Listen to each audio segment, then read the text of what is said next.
Hi everyone, this is a new year. Same me, but I have a new mug. So I won't have any sprinkles in my tea now. I made this tea yesterday, so it tastes really bad, but at least I have a new mug. What is also going to be new this year is that I decided that I'd like to show you not just roaches, but some of my other animals, because I keep a lot of isopods, millipedes, tarantulas, and many other fun creatures, and I thought that I'd like to just start discussions about these animals as well. Of course, roach content will continue, but I wanted to start this new year with a species I'm most excited about, I guess. I have a small colony of peel millipede species. It's called the Glomeris pulchra. They were collected in Croatia, so these are wild-caught millipedes. And I wanted to rehouse them last week because, as you can see, this container is pretty small. I had a dozen of adults that I bought from someone, so I didn't collect them, but I bought them from someone who went to Croatia and collected these guys. I had 2 or maybe 3 adults that passed away. So I have 9 or 10 adults, hopefully 10, in this container. And I thought, okay, now it's getting too small, and I had to have to rehouse them. But just as I opened this little box, I saw that I have babies, many small, tiny peel millipede babies.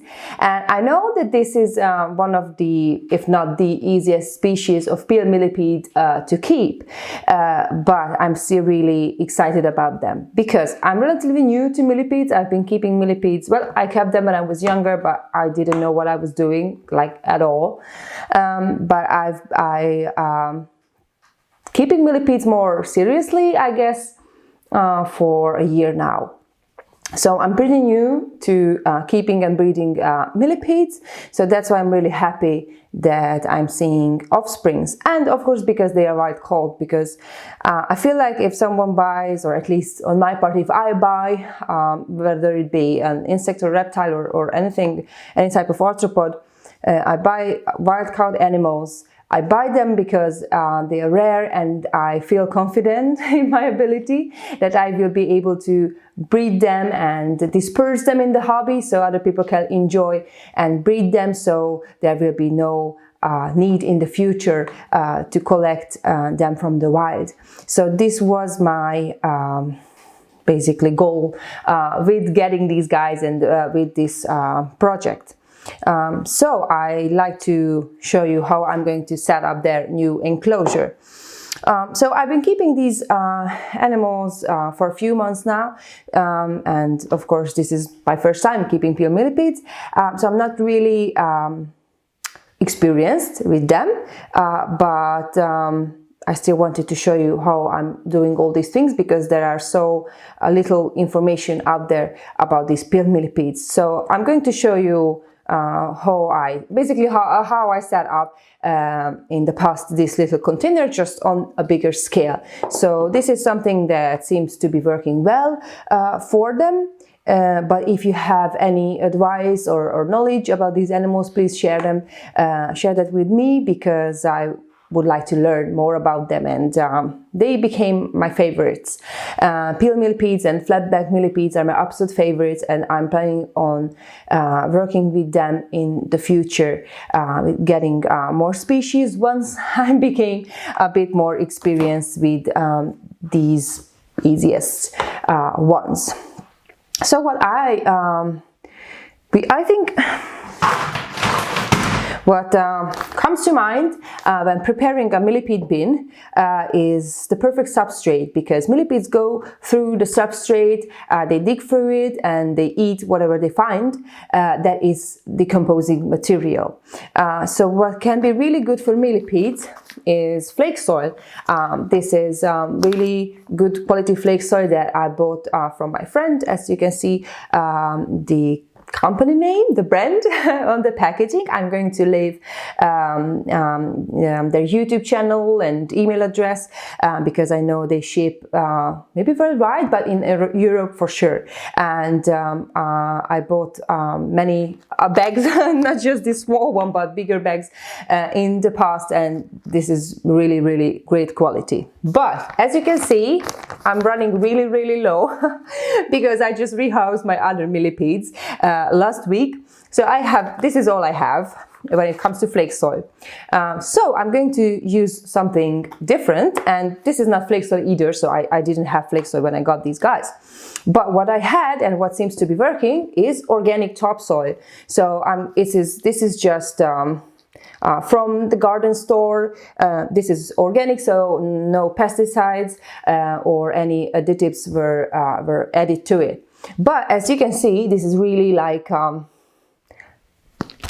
so the consistency is not great. That's why I'm going to add something, the secret ingredient, to this mixture. And the secret ingredient that I really like using is earthworm castings. So it's basically earthworm poop. That is what it is. And now I know that a lot of people misunderstood the use of earthworm castings because they think that the millipedes are going to eat this and this is like great nutrition for them. But this is not really the case. Earthworm castings provide good nutrients for plants because they are available, the nutrients in a form that's readily available, that's going to be readily available for plants.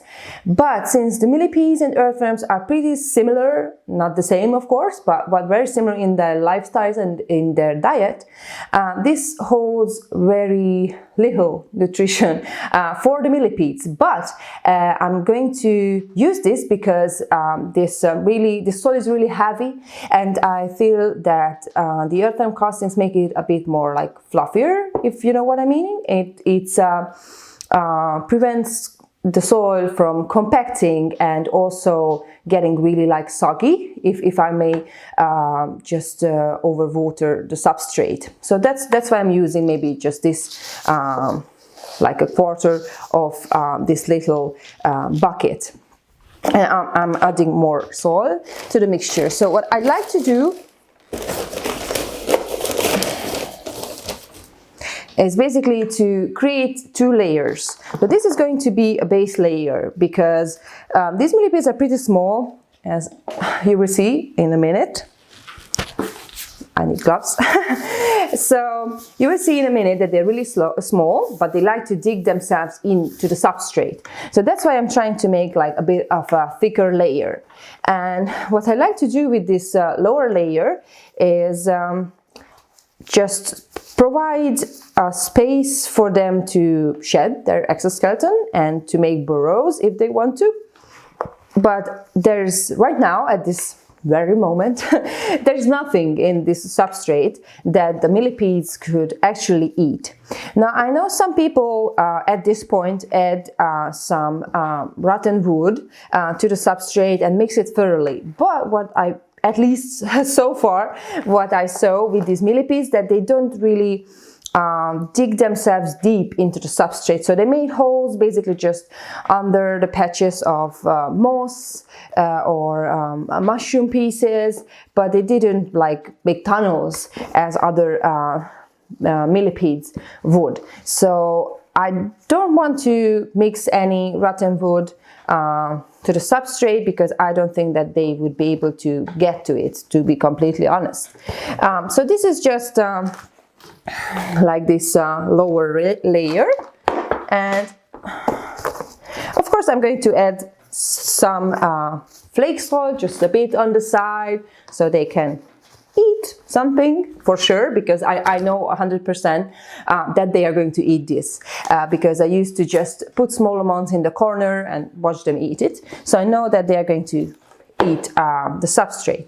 So let me show you now what I'm actually doing, because now we are getting to the fun part. We have this really just moisture holding base layer.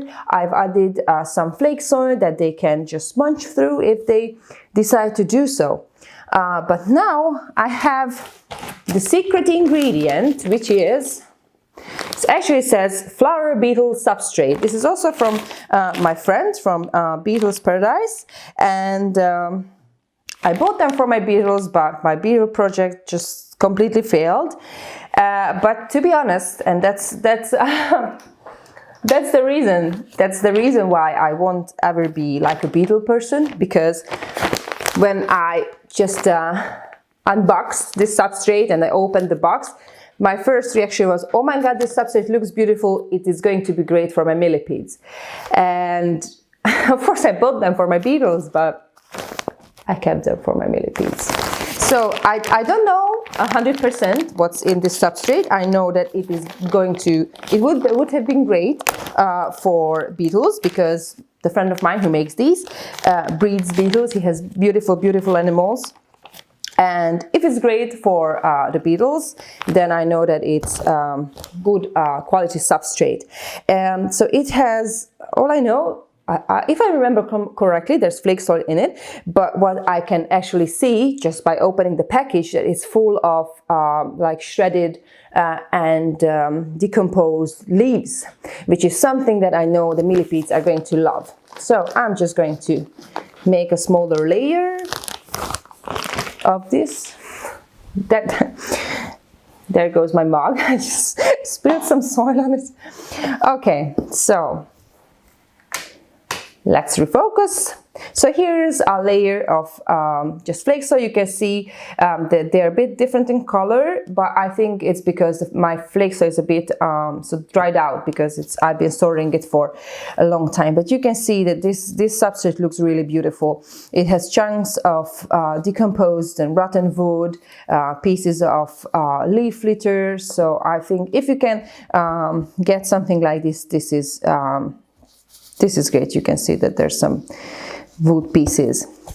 So I think this is going to be great for the millipedes. But if you can get this, I think flake soil works just fine, and that would be amazing as well. And now at this point, I like to add some rotten wood, just smaller pieces. I'm going to mix these a bit. So you can see this is actually white rotten wood, and oh no, these ones are not. I put them here because I wanted to show you the difference, because people often ask this, what's the difference between white rotten wood and red rotten wood.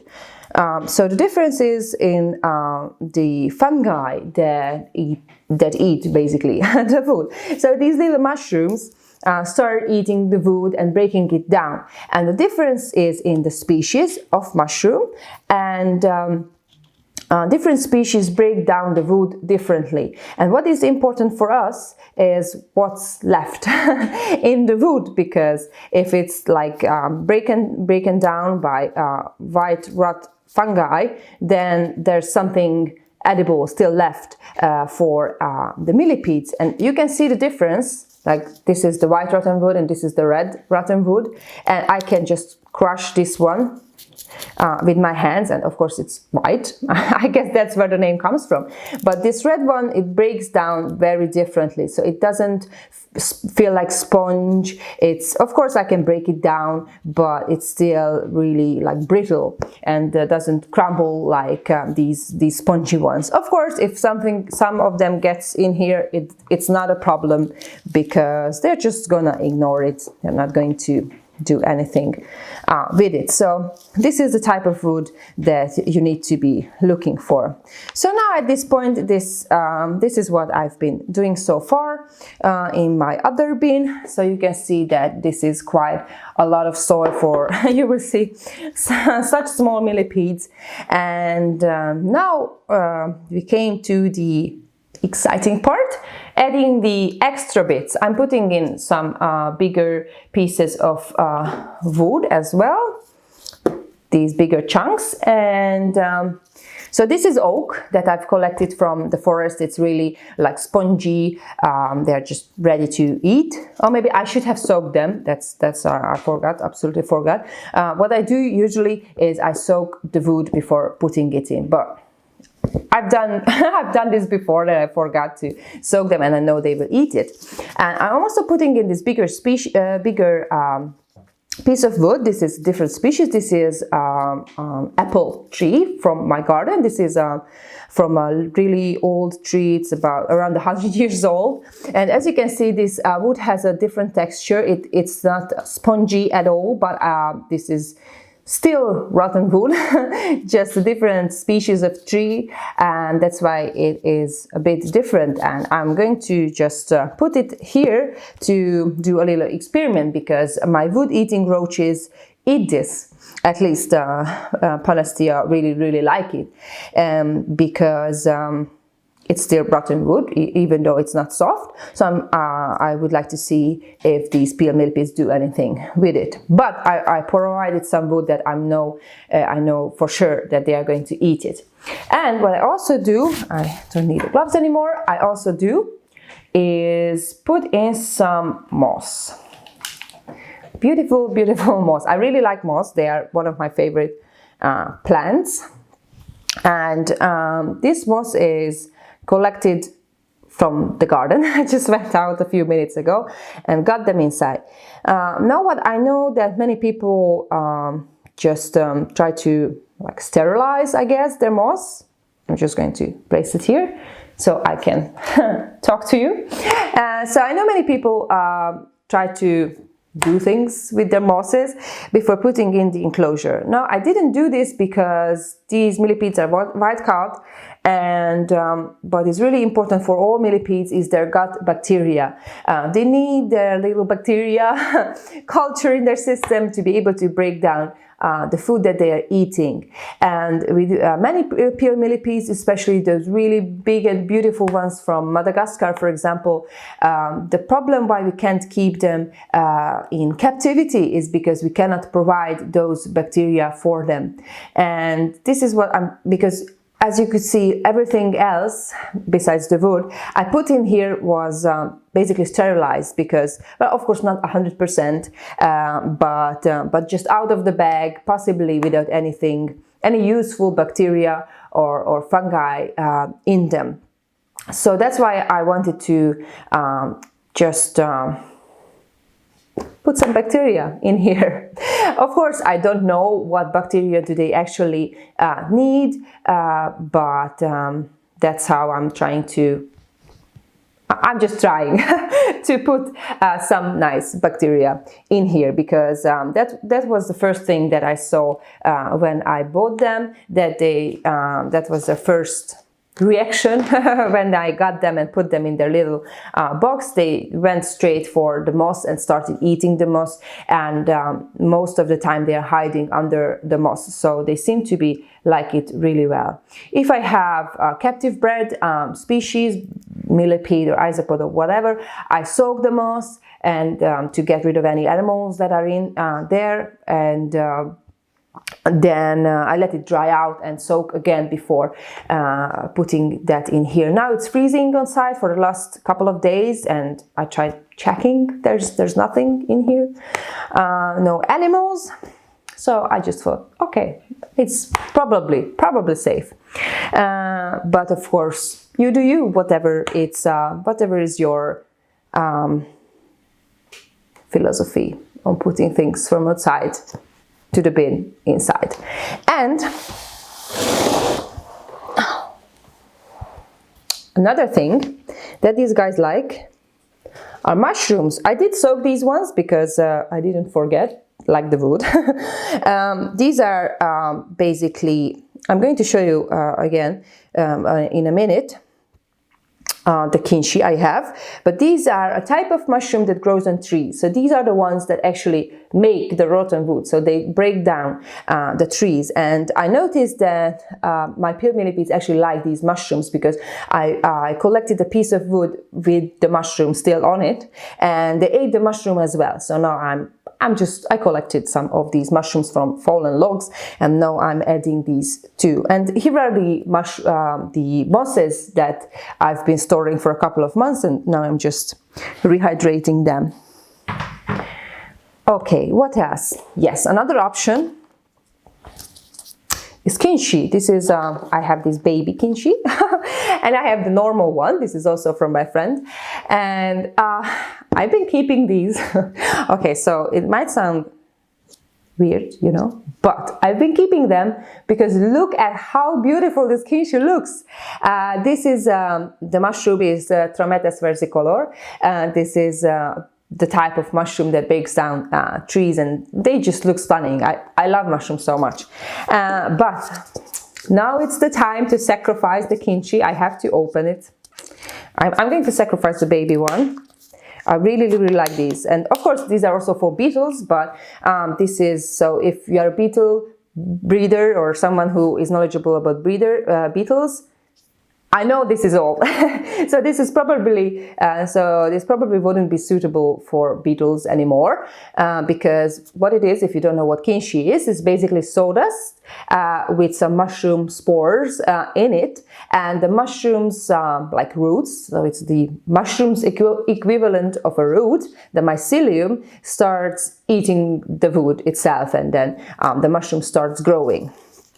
So, and some species of beetle, like the larvae, like growing in it. So this is really old. As you can see, this is all the mushroom and on the top. And I'm going to show you and open it. So if I just break it, you can see that here's the sawdust that is normally inside. And this is another thing that I know that these guys are going to like. So this is, as you can see, here's the mycelium and here's the wood. They're going to eat the wood. Maybe it's too decomposed a bit. I shouldn't have waited this much, but we will see if they eat it. What I know they will eat for sure is the mushroom itself. So this is like it feels like leather. So it's a bit of leathery surface. I'm just going to put it here. Well, maybe I just chuck the whole thing in here. And yeah, the rest will go to other millipedes and roaches, because I bought these kimchis for my roaches. Again, not for beetles. I know these things are for beetles, but here we go. Okay, and one more thing that I didn't put in the soil is, so I normally put some calcium powder, and this is just a mixture of different minerals in the soil. But I honestly didn't do this because I was afraid of changing the pH of the substrate if I add too much, and I felt like if I add too little, then what's the point? And I was lazy to measure the pH because I could do it, but here we go.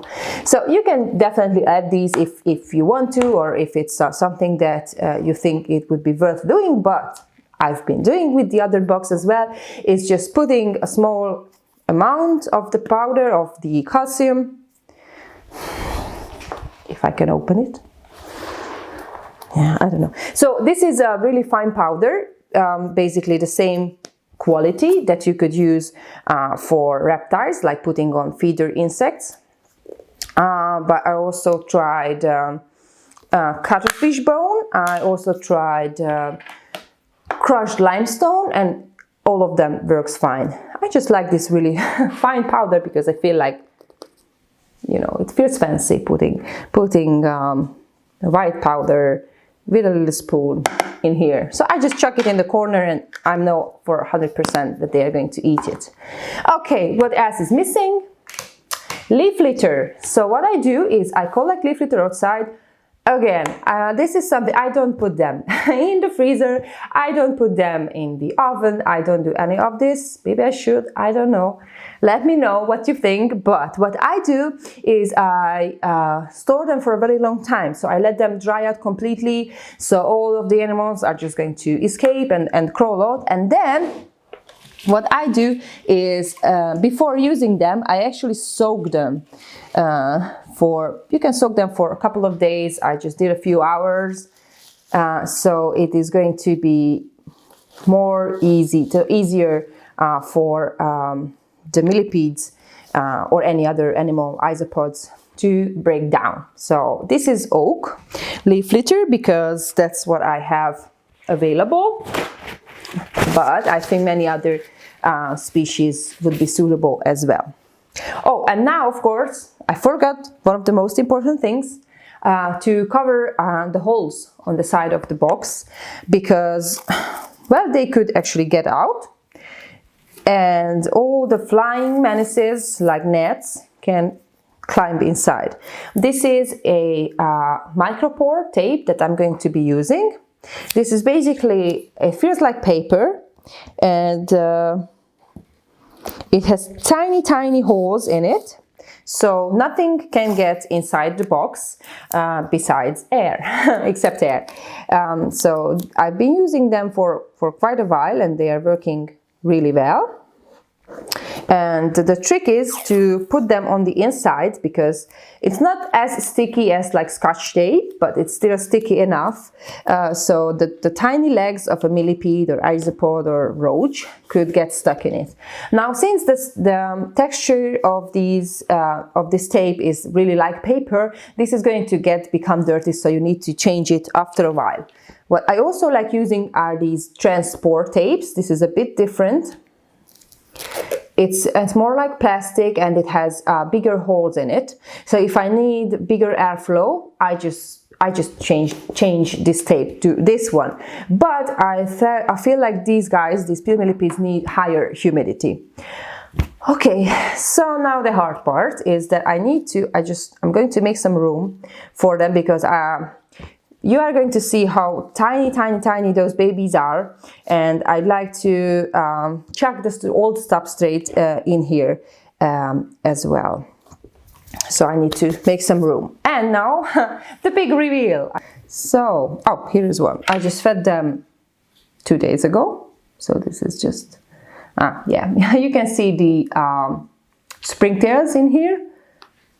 I have the red springtails, and I had a colony. I wanted to breed the springtails, but I thought maybe I should just chuck some red springtails everywhere, and maybe if anything happens to my culture, they will just live in other enclosures, and this is exactly what happened. And so here is an adult. So as you can see, I put my hand in, so you can see these are absolutely tiny compared to those magnificent tropical ones. I just put this in here so you can see. Oh,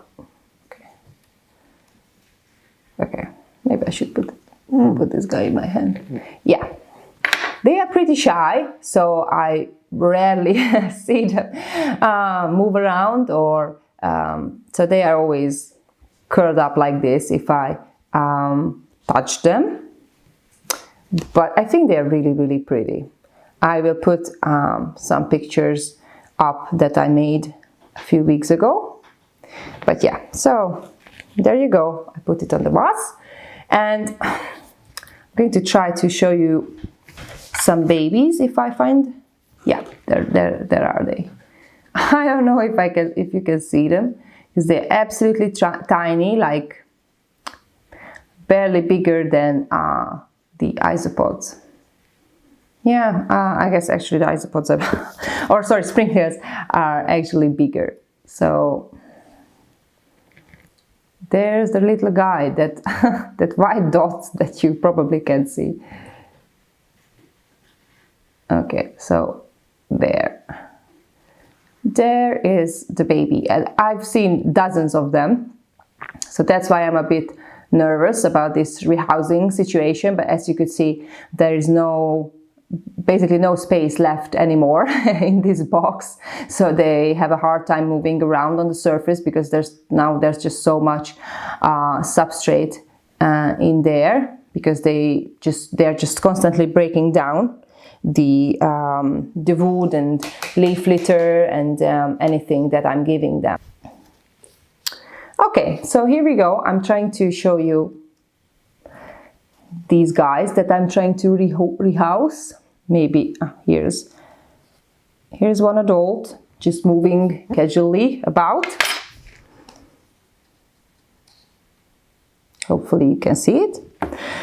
So they aren't as big as, you know, the ones everybody wants from the tropical regions, but just look at these colors. They are absolutely stunning. They're really pretty, and I have just so much fun watching them move around and do their things, and they became my absolute favorites among millipedes.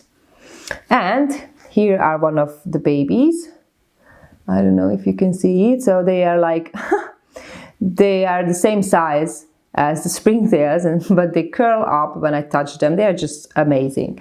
And yeah, so I'm just going to show you their previous setup. So this is just a really small food container, and so as you can see, there is basically no airflow in the container now, because there's just so much stuff in it, because I've been, you know, constantly putting more and more food. And so here is one piece of fungi that became really like moldy. This is really real type of mold. But for the springtail fans out there, I have, so there are really interesting springtails going on, moving about in here that I haven't seen before. So I'm sure they came from outside. So I'm not going to chuck this piece away. I'm trying to just separate them in a different container and try to, you know, take pictures of them so I can ask people to identify them. So at least I have some fun springtails in here that I'm going to just move them over there. So here is one of these beauties that I'm going to just, so my plan is that I'm trying to get the adults out at first. And yeah, here are the nice springtails too. Put one in here. So I'm trying to find the adults because they dig themselves in the substrate, as you can see. Here's a smaller one. And then I will try to get the babies with the spoon. But they are just all around really lovely. So here is half-eaten mushroom, and I just put this in here a couple of days ago, last week I think, and I could see, and I don't know if you can see it, but most of the babies gathered around this particular piece of mushroom. So I can see that they chewed through it, and there are holes in it and everything. So I think if you try to keep species like this, you could definitely offer some mushroom. And here's a piece of kimchi that I've added previously. You can see there's a lot of it missing because this was like a bigger chunk. So here's one adult again inside in the substrate. We have the nice springtails that I just completely forgot the name. They were sold as Bilobella, but now we know that they are not Bilobella. I forgot the name, but I will put it on the screen. Here's a piece of moss. Yeah. Oh, and here are the adults again. One of them. I didn't count, so I have no clue where we are at the moment. Oh, here's another one. 1, 2, 3, 4, 8, I think maybe we have 5. I should have at least 4 more. I have a lot of springtails, and I have no idea why my initial colony died, because as you can see, they are doing quite well in here. Okay, here's another one of the adults, so it makes 6.